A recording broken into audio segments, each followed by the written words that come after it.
Hello friends. आज हम इस वीडियो में बिहार सामान्य ज्ञान सीरीज का पार्ट 4 देखेंगे, जिसमें बिहार की प्रमुख नदी परियोजनाओं से संबंधित प्रश्नों को देखेंगे। इससे पहले ऑलरेडी हमने बिहार एक परिचय, बिहार का राजकीय चिन्ह, बिहार का प्रमंडल परिचय, बिहार का भौगोलिक परिचय, बिहार का राज्य व्यवस्था और बिहार की नदियाँ से संबंधित महत्वपूर्ण प्रश्नों को देखा है। इन सभी वीडियो का लिंक डिस्क्रिप्शन में दिया हुआ है या फिर प्लेलिस्ट में जाके आप देख सकते हैं। साथ ही साथ अगर इन सभी का पीडीएफ फाइल चाहिए तो डिस्क्रिप्शन में दिए गए लिंक पर क्लिक करके टेलीग्राम चैनल ज्वाइन करके सीधे पीडीएफ फाइल डाउनलोड कर सकते हैं, बिना किसी तामझाम के, बिना किसी 1 रुपया खर्च किए हुए। ठीक है, तो चलिए फिर शुरू करते हैं और देखते हैं आज की कहानी। आज की कहानी हम लोग का है कि बिहार की प्रमुख नदी परियोजनाओं से संबंधित प्रश्नों को देखना। ठीक है, इसमें अगर देखा जाए तो बिहार में मुख्य रूप से 4 परियोजनाएँ हैं, जिसमें सोन नदी परियोजना, गंडक नदी परियोजना, उत्तरी कोयल नदी परियोजना और कोसी परियोजना। ठीक है, इन 4 परियोजनाओं को ध्यान से हम लोग देखेंगे।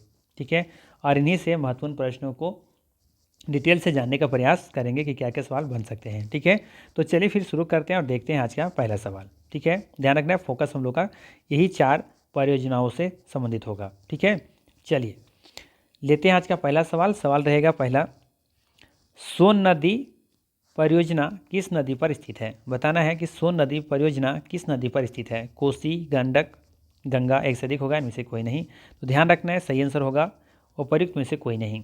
सोन नदी परियोजना सोन नदी पर स्थित है। ठीक है, बाकी ध्यान रखना है यहाँ पे इसकी कुल लंबाई है लगभग 130 किलोमीटर। ठीक है, चलिए अगला सवाल लेते हैं। अगला सवाल है, भारत की सबसे पुरानी नदी परियोजना कौन सी है? घाघरा, गंडक, फल्गु, एक से अधिक होगा, इनमें से कोई नहीं। तो ध्यान रखिएगा, इसका भी आंसर उपर्युक्त में से कोई नहीं होगा। भारत की सबसे पुरानी नदी परियोजना सोन नदी है, सोन नदी परियोजना है। ठीक है, ये ऑप्शन यहाँ पे सही होगा। बाकी ध्यान रखना है, यहाँ पे सोन नदी परियोजना भारत की सबसे पुरानी नदी परियोजना है। इससे 2 नहरें, यहाँ पे नारे नहीं होगा, नहरें होगा। ठीक है, 2 नहरें निकलती हैं, पहला पूर्वी सोन नहर और दूसरा पश्चिमी सोन नहर। ठीक है, जब सोन नदी निकलती हैं, है ना, तो उस नदी से देखेंगे कि 2 नहर निकाली गई हैं, एक तो पूर्वी सोन नहर और एक दूसरी है पश्चिमी सोन नहर। ठीक है, चलिए अगला सवाल लेते हैं। अगला सवाल है, सोन नदी परियोजना का स्थापना कब हुआ था? आपको बताना है कि सोन नदी परियोजना का स्थापना कब हुआ था। 1976, 1874, 1925, एक से अधिक होगा, या इनमें से कोई नहीं। तो याद रखना है, सोन नदी परियोजना का स्थापना 1874 ईस्वी में हुआ था। ऑप्शन नंबर यहाँ पे बी बिल्कुल ही सही होगा। ठीक है, ध्यान दीजिएगा, सोन नदी परियोजना का स्थापना 1874 ईस्वी में हुआ था। सोन नदी एक 12मासी नदी है, अर्थात सालों भर इसमें पानी रहती हैं, जो मध्य भारत से होकर के प्रवाहित होती हैं। ठीक है, जो मध्य भारत से होकर के ये प्रवाहित होती हैं। आप लोगों को कमेंट करके बताना है कि सोन नदी कहाँ से निकलती हैं। ठीक है, नदी वाला जो पार्ट हमने जब कवर किया था तो वहाँ पे हमने डिटेल्स में नदियों के बारे में पढ़ा था, बिहार की नदियों के बारे में। ठीक है, तो अगर नदियों से संबंधित प्रश्नों को हमने नहीं देखा है तो जाकर जरूर देखिए, उसका लिंक डिस्क्रिप्शन में दिया हुआ है। चलिए अगला सवाल लेते हैं। अगला सवाल है, गंगा नदी की दूसरी सबसे बड़ी दक्षिणी दाहिनी तट सहायक नदी कौन सी है? सिंपल सवाल है कि गंगा नदी की दूसरी सबसे बड़ी दक्षिणी सहायक नदी कौन सी है जो दाहिने तट पर मिलती हैं? ठीक है, अजय, पुनपुन, सोन, एक से अधिक होगा, इनमें से कोई नहीं। बताना है गंगा नदी की दूसरी सबसे बड़ी दक्षिणी सहायक नदी कौन सी है? अजय, पुनपुन, सोन, एक से अधिक होगा, इनमें से कोई नहीं। तो ध्यान रखना है, गंगा नदी की दूसरी सबसे बड़ी दक्षिणी सहायक नदी है सोन नदी। ठीक है, यमुना के बाद जो दूसरी सबसे बड़ी सहायक नदी है वो है सोन नदी। ठीक है, और सबसे बड़ी कौन सी है? यमुना नदी, याद रखिएगा। तो ये ध्यान रखना है यहाँ पे कि सोन नदी यमुना नदी के बाद गंगा नदी की दूसरी सबसे बड़ी दक्षिणी सहायक नदी है। ठीक है, दक्षिणी सहायक नदी के बारे में बात हो रहा है यहाँ पे। चलिए अगला सवाल है, निम्नलिखित में से कौन जिला पूर्वी सोन नहर से लाभान्वित नहीं होता है? बताना है कि निम्नलिखित में से कौन सा जिला पूर्वी सोन नहर से लाभान्वित नहीं होता है? औरंगाबाद, गया, रोहतास, उपर्युक्त में से एक से अधिक होगा या फिर उपर्युक्त में से कोई नहीं। जैसा कि आप जानते हैं कि सोन परियोजना से नहर से, अब देखेंगे, सोन परियोजना से 2 नहरें निकाली गई हैं। एक है आपका पूर्वी सोन नहर और एक है आपका पश्चिमी सोन नहर। ठीक है, तो बताना है आपको कि यहाँ पे कि पूर्वी सोन नहर से लाभान्वित होने वाला इसमें कौन सा जिला नहीं है। तो देखेंगे कि औरंगाबाद और गया ये दोनों लाभान्वित वाला राज्य हैं, जबकि रोहतास यहाँ पे नहीं होगा। सी ऑप्शन यहाँ पे सही आंसर होगा। ठीक है, ध्यान रखिएगा, सोन पूर्वी नहीं सोन नहर से लाभान्वित होते हैं। ठीक है, पूर्वी नहीं पश्चिमी से। ठीक है, पश्चिमी सोन नहर से ये लाभान्वित होता है रोहतास। बाकी आप डिटेल्स देखेंगे। पूर्वी सोन नहर जिसकी कुल लंबाई 130 किलोमीटर है, यह बारून से निकल करके पटना तक जाती है। इस नहर से लगभग 2.5 लाख हेक्टेयर भूमि पर सिंचाई होती है। इस नहर द्वारा औरंगाबाद, गया, जहानाबाद, अरवल और पटना जिलों में सिंचाई होती है। ठीक है, सोन नहर से देखेंगे कि ये जो पूर्वी निकली हुई है और एक पश्चिमी निकली हुई है। तो पश्चिमी से जो निकला हुआ है इसमें से देखेंगे कि औरंगाबाद, गया, जहानाबाद, अरवल, पटना इन जिलों में सिंचाई होती है, अर्थात पूर्वी सोन नहर से। ठीक है, ध्यान रखिएगा, सी ऑप्शन यहाँ पे बिल्कुल ही सही है। ये पूर्वी सोन नहर से ये लाभान्वित नहीं होता है। चलिए अगला सवाल लेते हैं। अगला सवाल से पहले यहाँ पे सोन नदियों के बारे में डिटेल्स नोट्स के रूप में लिखा गया है, आप इसको पीडीएफ में अच्छे से पढ़ लीजिएगा। बहुत कुछ इसमें लिखा गया है। पूर्वी सोन नहर क्या है, यहाँ पे पश्चिमी सोन नहर के बारे में देख सकते हैं। ये पश्चिमी सोन नहर से यहाँ पे इधर किधर गया, ये देखिए रोहतास, ठीक है, कैमूर, बक्सर, भोजपुर आदि जिलों में सिंचाई होती है। और यहाँ पे पश्चिमी नहर द्वारा लगभग 3 लाख हेक्टेयर से अधिक भूमि पर सिंचाई की जाती है। ठीक है, और ये भी ध्यान रखिएगा कि सोन नहर प्रणाली पर 2 जल विद्युत केंद्र स्थापित किए गए हैं। ठीक है, कितने? 2 डेहरी जल विद्युत केंद्र जो कि यहाँ पे 6.6 मेगावाट बिजली उत्पादन होता है, जबकि बारोन जल विद्युत केंद्र में 3.3 मेगावाट का यहाँ पे बिजली उत्पादन होता है। वहीं बात करें पूर्वी सोन नहर के बारे में तो ये 130 किलोमीटर लंबा है। ठीक है, ये बारून से निकल कर पटना तक जाती है। ठीक है, इस नहर से लगभग 2.5 लाख हेक्टेयर भूमि पर सिंचाई होती है। इस नहर द्वारा औरंगाबाद, गया, जहानाबाद, अरवल और पटना जिलों में सिंचाई की जाती है। ठीक है, तो ये ध्यान रखिएगा यहाँ पे। चलिए अगला सवाल लेते हैं। ठीक है, ये बाकी तो बता ही दिए थे कि 1874 इसमें देखें कि इसकी योजना का ये निर्माण अर्थात कह सकते हैं कि इसका शुरुआत हुआ था, निर्माण शुरुआत हुआ था। ठीक है, चलिए अगला सवाल लेते हैं। अगला सवाल है, गंडक परियोजना किन 2 देशों की संयुक्त परियोजना है? बताना है कि गंडक परियोजना किन 2 देशों की संयुक्त परियोजना है। भारत बांग्लादेश, भारत और नेपाल, नेपाल और बांग्लादेश, या फिर से अधिक होगा, इनमें से कोई नहीं। तो याद रखना है, गंडक परियोजना भारत और नेपाल की संयुक्त परियोजना है। बी ऑप्शन यहाँ पे सही होगा। ठीक है, भारत में देखेंगे इस परियोजना से बिहार और एक आपका उत्तर प्रदेश, ठीक है, ये 2 राज्य लाभान्वित होते हैं, अर्थात इसका लाभ उठाते हैं। ठीक है, 2 राज्य हैं, बिहार और उत्तर प्रदेश। ठीक है, और गंडक का उद्गम स्थल बात करें तो ये नेपाल हिमालय से होता है, अन्नपूर्णा श्रेणी के मनांग मोड से, और संगम कहाँ पे होता है? सोनपुर पहलेजा घाट के पास। यानी नाम इसका क्या है? सप्तगंडकी, काली गंडकी, नारायणी, शालिग्रामी, और बिहार में प्रवेश कहाँ पे करता है ये? तो वाल्मीकि नगर, पश्चिम चंपारण में। ठीक है, गंडक परियोजना से बिहार, उत्तर प्रदेश और नेपाल को लाभ पहुँचता है। ठीक है, यहाँ पे ये ऑप्शन गलत दिया हुआ है। ठीक है, ध्यान रखिएगा। चलिए बी ऑप्शन यहाँ पे सही होगा। चलिए अगला सवाल लेते हैं। अगला सवाल है, गंडक परियोजना से कौन सी नहरें निकाली गई हैं? अब बताना है कि गंडक परियोजना से कौन सी नहरें निकाली गई हैं। पूर्वी त्रिवेणी नहर, पश्चिमी त्रिवेणी नहर, मुरलीगंज नहर, एक से अधिक होगा, इनमें से कोई नहीं। तो याद रखना है, सही आंसर होगा डी ऑप्शन, एक से अधिक। गंडक परियोजना से पूर्वी त्रिवेणी नहर और पश्चिमी त्रिवेणी नहर ये दोनों नहरें निकाली गई हैं। ठीक है, बाकी ध्यान रखना है, बांध का आधा भाग बिहार में तथा आधा भाग नेपाल में है। इस परियोजना के अंतर्गत 2 प्रमुख नहरों का निर्माण किया गया है। इस परियोजना के अंतर्गत 2 प्रमुख नहरों का निर्माण किया गया है। रिपीट हुआ है, कौन कौन? ये कि पूर्वी त्रिवेणी नहर और एक पश्चिमी त्रिवेणी नहर। ठीक है, चलिए अगला सवाल लेते हैं। अगला सवाल है कि तिरहुत नहर के नाम से कौन सी नहर जानी जाती है? बताना है आपको कि तिरहुत नहर के नाम से कौन सी नहर जानी जाती हैं। पूर्वी त्रिवेणी नहर, या फिर पश्चिमी त्रिवेणी नहर, या फिर मुरलीगंज नहर, एक से अधिक होगा, इनमें से कोई नहीं। तो ध्यान रखना है, तिरहुत नहर के नाम से कौन सी नहर जानी जाती है? पूर्वी त्रिवेणी नहर। ये ऑप्शन यहाँ पे सही है। ठीक है, पूर्वी त्रिवेणी नगर जो है, नहर होगा, यहाँ पे नगर किया गया है। नहर जो है ये आपका तिरहुत नहर के नाम से भी जाना जाता है। ठीक है, चलिए बाकी ध्यान रखिएगा यहाँ पे पूर्वी त्रिवेणी नहर, जिसे तिरहुत नहर भी कहते हैं, कि कुल लंबाई 293 किलोमीटर है। ठीक है, चलिए अगला सवाल लेते हैं।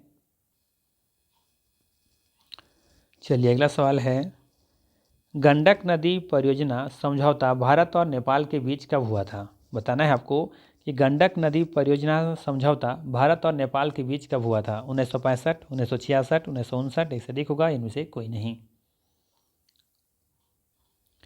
तो ध्यान रखिएगा, गंडक नदी परियोजना समझौता भारत और नेपाल के बीच 1959 में हुआ था। ठीक है, सी ऑप्शन यहाँ पे सही होगा।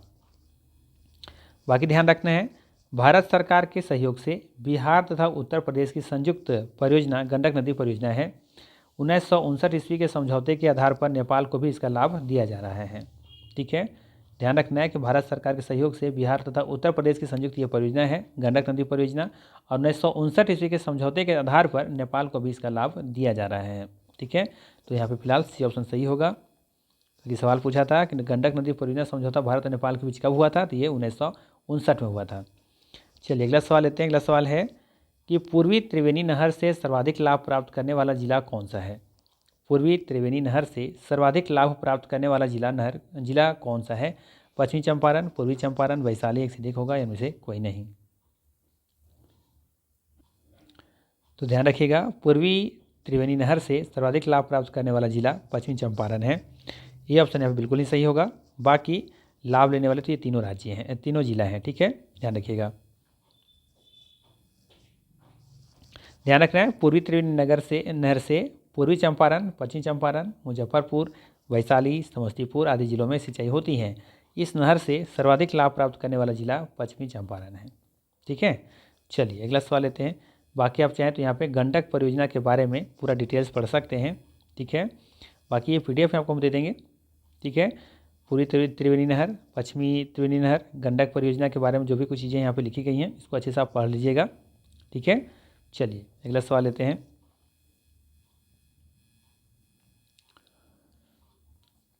आप देखेंगे कि यहाँ पे हर एक परियोजना के बारे में अंत में हम डिटेल्स के पूरा लिख दे रहे हैं। ठीक है, नोट्स के रूप में, ताकि और भी कुछ चीज़ें जो छूट जा रही हैं तो यहाँ से आप थ्योरी के रूप में इसको पढ़ करके आप यहाँ से क्लियर कर लें। ठीक है, तो बाकी चीज़ें, सारा चीज़ें जिसमें कुछ भी और भी कुछ छूट जा रहा है तो वो चीज़ यहाँ पे हम इंक्लूड कर दे रहे हैं। ठीक है, तो गंडक परियोजना हो, सोन परियोजना हो, ठीक है, उत्तरी कोयल परियोजना हो, इनसे संबंधित डिटेल्स हमने नोट्स के रूप में अलग से दे दिया है आपको। ठीक है, तो इसको आप PDF हैं जरूर पढ़िएगा। चलिए अगला सवाल लेते हैं। चलिए अगला सवाल है, कोसी परियोजना के निर्माण के लिए भारत और नेपाल के बीच समझौता किस वर्ष किया गया था? बताना है कि कोसी परियोजना के निर्माण के लिए भारत और नेपाल के बीच समझौता किस वर्ष किया गया था? 1955, 1954, 1965, एक से अधिक होगा, इनमें से कोई नहीं।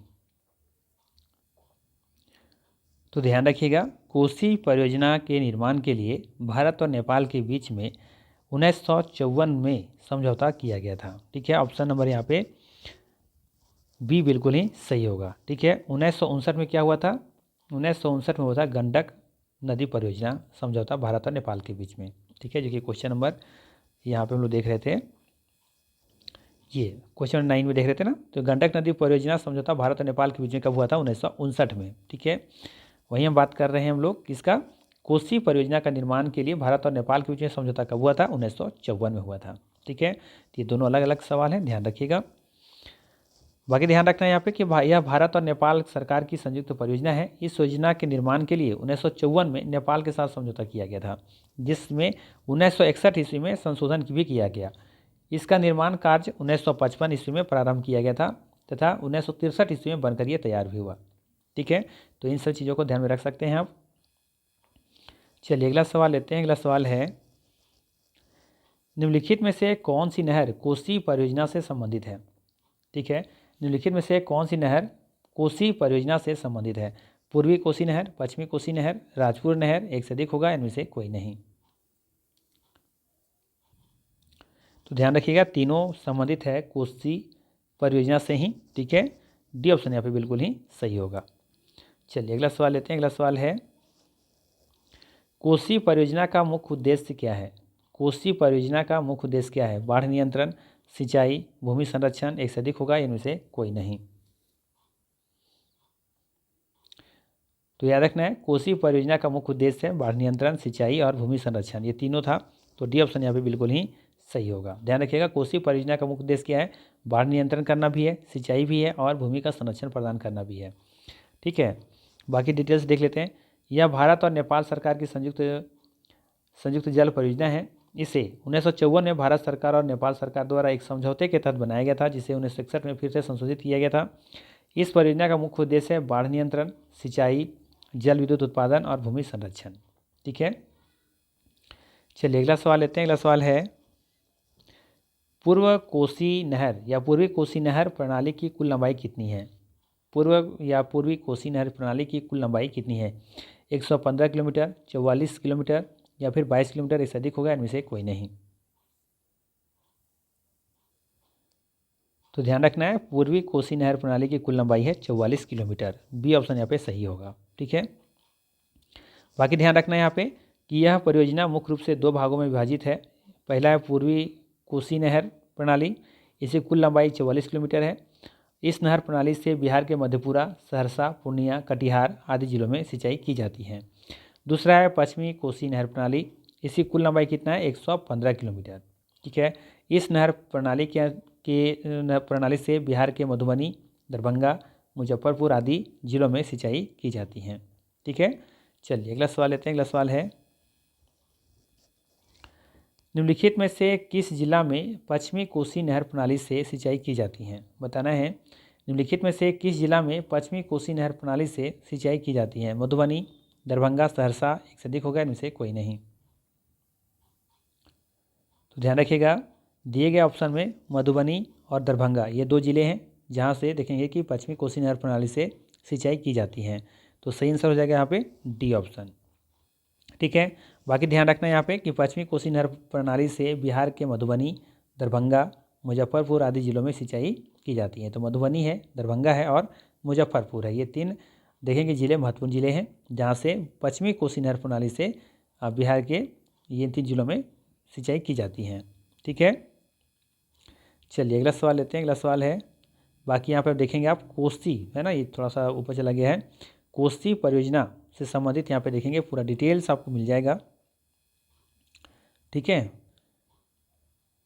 यहाँ पे पूरा डिटेल्स दी गई है। कोसी नहर से दो प्रमुख नहर प्रणाली विकसित की गई हैं, पूर्वी कोसी नहर प्रणाली और दूसरा है पश्चिमी कोसी नहर प्रणाली। इसमें देखेंगे कि पूर्वी कोसी नहर प्रणाली में मुख्य नहर की लंबाई 44 किलोमीटर है। इसकी 4 शाखाएँ हैं, कौन कौन? एक है मुरलीगंज नहर, जानकी नगर नहर, पूर्णिया नहर और अररिया नहर। ठीक है, और सबकी यहाँ पे लंबाई दी गई है। तो इसको अच्छे से आप इसको PDF में दे देंगे हम, वहाँ से ज़रूर अच्छे से पढ़ लीजिएगा। ठीक है, चलिए अगला सवाल लेते हैं। अगला सवाल है, उत्तरी कोयल नदी परियोजना किन दो राज्यों की परियोजना है? अब बताना है कि उत्तरी कोयल नदी परियोजना किन दो राज्यों की परियोजना है? बिहार, उत्तर प्रदेश, बिहार और पश्चिम बंगाल, झारखंड, बिहार, एक से अधिक होगा, इनमें से कोई नहीं। तो ध्यान रखना है, उत्तरी कोयल नदी परियोजना झारखंड और बिहार की संयुक्त परियोजना है। सी ऑप्शन यहाँ पे सही है। ठीक है, ध्यान रखना है, उत्तरी कोयल नदी परियोजना बिहार और झारखंड की परियोजना है। कोयल नदी सोन की एक सहायक नदी है। ठीक है, चलिए अगला सवाल लेते हैं।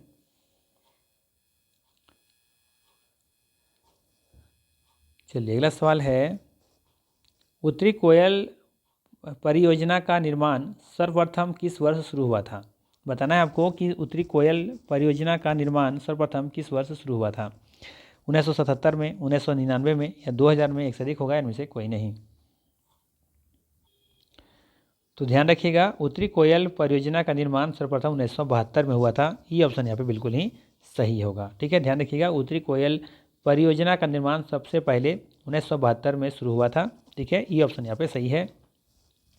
ठीक है, परंतु 1993 में से बिहार सरकार के वन विभाग द्वारा इसे रुकवा दिया गया था। ये कार्य शुरू तो हुआ था 1972 में, लेकिन देखेंगे फिर 1993 में से बिहार सरकार के वन विभाग के द्वारा इसे रुकवा दिया गया था। ठीक है, तो ध्यान रखना है, शुरुआत हुआ था 1972 में, 1993 में वापस से बंद करवा दिया गया था। ठीक है, चलिए अगला सवाल लेते हैं। अगला सवाल है कि मंडला डैम, ठीक है, मंडला डैम झारखंड के किस जिले में स्थित है? गढ़वा, पलामू, चतरा, एक से अधिक होगा, इनमें से कोई नहीं। तो ध्यान रखिएगा, सही आंसर हो जाएगा यहाँ पे पलामू। ठीक है, पलामू में है मंडला डैम। ठीक है, अभी हाल फिलहाल में ही पीएम मोदी जी के द्वारा इनके यहाँ पे देखेंगे उद्घाटन किया गया था। ठीक है, बनकर रेडी है ये। देखिएगा ध्यान से, पलामू जिले में स्थित मंडला डैम का उद्घाटन प्रधानमंत्री श्री नरेंद्र मोदी ने 2019 में किया था। ठीक है, चलिए अगला सवाल लेते हैं। बाकी यहाँ पे देखेंगे कि मंडला डैम की विशेषताएं कुछ दी गई हैं। ठीक है, इसे आप जरूर देख लीजिएगा एक बार, क्योंकि 2019 में ही उद्घाटन किया गया, तो हो सकता है यहाँ से सवाल बन सकता है। ठीक है, तो इसे जरूर देख लीजिएगा एक बार। बाकी PDF में आपको इसको हम दे ही देंगे। चलिए अगला सवाल लेते हैं।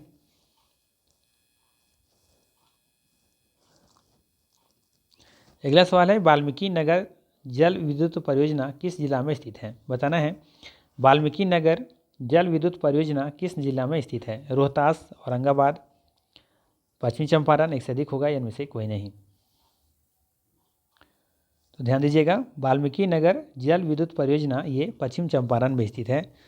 सी ऑप्शन यहाँ पे सही होगा। ठीक है, बाकी ध्यान दीजिएगा, रोहतास में डेहरी, औरंगाबाद में वरुण और पश्चिम चंपारण में वाल्मीकि नगर प्रमुख जल विद्युत परियोजनाएं हैं। ठीक है, रोहतास में डेहरी है, औरंगाबाद में वरुण है और पश्चिम चंपारण में आपका वाल्मीकि नगर जल विद्युत परियोजना है। ठीक है, तो इन तीनों का नाम याद रखिएगा, रोहतास में डेहरी, औरंगाबाद में वरुण और पश्चिम चंपारण में वाल्मीकि नगर। चलिए अगला सवाल लेते हैं। अगला सवाल है,